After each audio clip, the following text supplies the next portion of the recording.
Thank you for tuning in.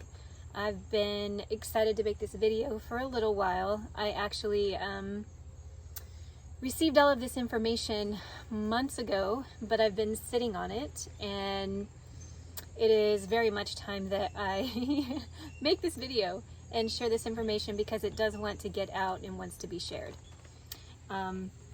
This video is about high magic and how to participate in high magic.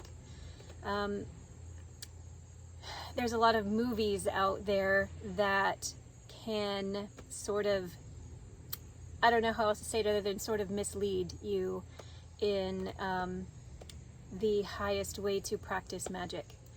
And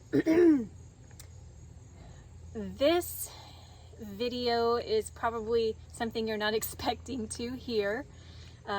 It isn't, what it isn't is ritualistic. It is not that. And when it comes to practicing high magic, there are likely more ritualistic, more occult-based ways to practice it. But this is something that anybody and everybody can do. You don't have to be trained in anything in particular. It is a way of living and a way of feeling that will assist you to live in a state of high magic where it is coming through you. So this information came through and I had to draw it out. Let me see if you can see it all. What I was shown is that our brain, got the left brain here, the right brain here, and our left brain creates chronological time as we perceive it. So we perceive past, present, future. We perceive linear time. And I kind of drew out, even though it doesn't occur this way, what you could see as moments of time. And there's a reason I did this, even though, you know, everything's just all blended together anyway when it comes to time. Our right brain operates outside of time. And, you know, the right brain is more where you feel your emotions, creativity, all of this. It's different. And it operates outside of time. So left brain, chronological time, right brain, outside of time. Most of you probably are already aware that our emotions are deeply tied to creating and to magic. So let's say you have a particular emotion and you want to create something. And let's say it happened in a way that you couldn't explain, because let's say you didn't have the emotion until this particular day. Well, the way that it occurred in your life, this thing that made this come about happened weeks ago in order for it to happen this particular day. And you would be like, well, how could that happen?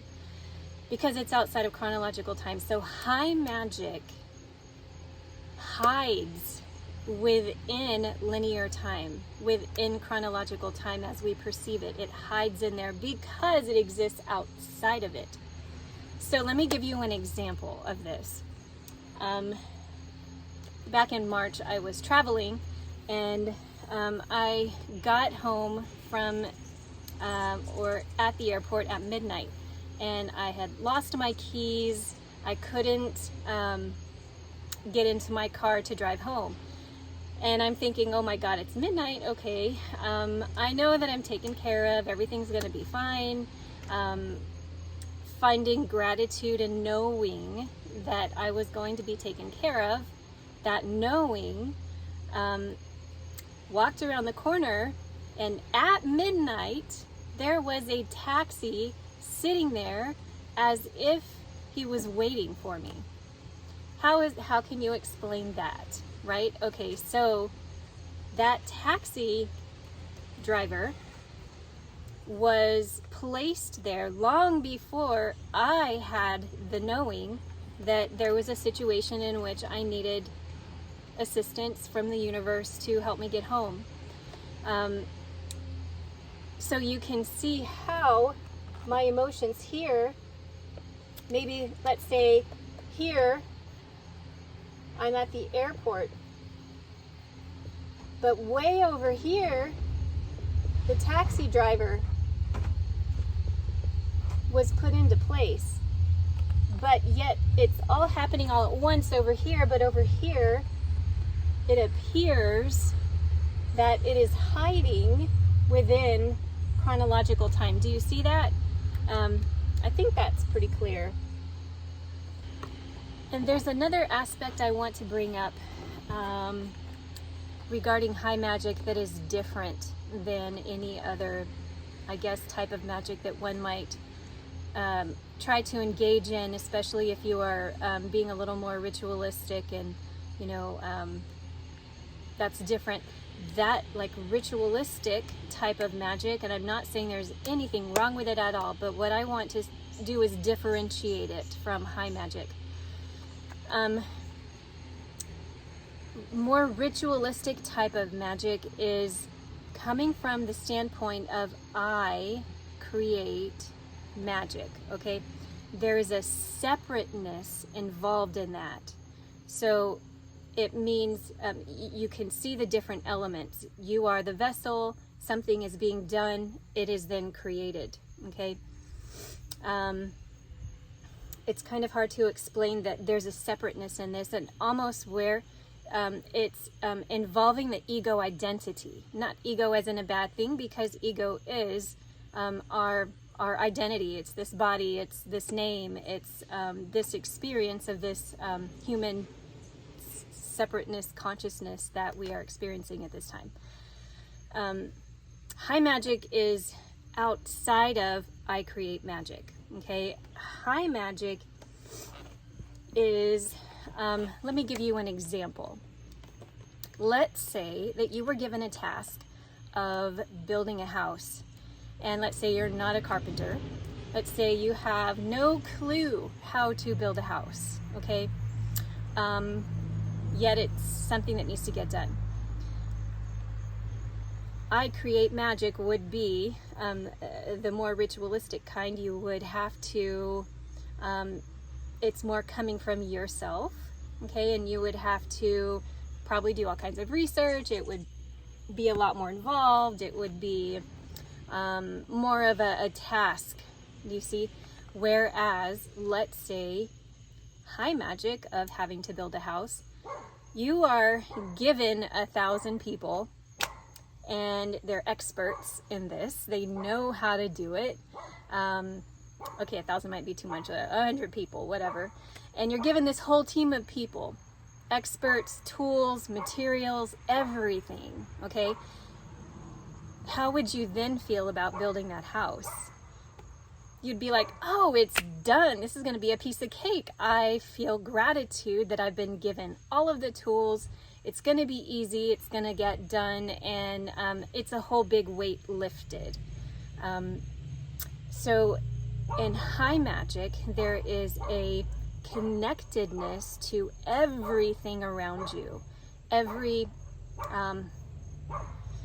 You're connected into the energetic blueprint of everything around you, pulling together to create what you're ready to create. It's a connectedness, and I kind of see it like a tree, right? Like a tree and all of its branches reaching out and connecting into